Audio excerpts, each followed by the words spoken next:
बहुत से बहन भाई इस मसले के लिए परेशान हैं कि अगर हमारा एक साल के अंदर अंदर 4000 घंटे का वॉच टाइम पूरा ना हुआ तो क्या करें, चैनल को छोड़ दें या कोई नया चैनल बना लें। तो आज मैं आपके सामने खुद की बनाई गई एक ऐसी डायग्राम पेश करूंगा जिससे आपके दिमाग के सब डाउट्स क्लियर हो जाएंगे। इसलिए आपको परेशान होने और चैनल को डिलीट करने की जरूरत नहीं है।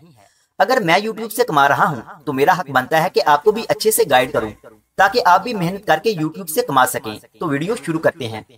फर्ज करें आपने जनवरी 2022 में अपना चैनल क्रिएट किया और जनवरी 2023 तक आपका वॉच टाइम सिर्फ 3000 घंटे का हुआ। तो इसमें घबराने वाली कोई बात नहीं है कि हमारा 1000 घंटा पूरा नहीं हुआ और हमारी मेहनत जाया चली गई। अब मैं आपको सही तरह से समझाने की कोशिश करता हूँ।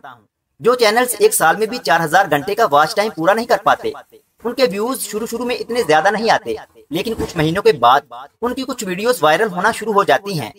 कुछ तो 4000 घंटे का वॉच टाइम पूरा कर देती हैं, लेकिन कुछ का वॉच टाइम सिर्फ 2 या 3000 घंटे ही होता है।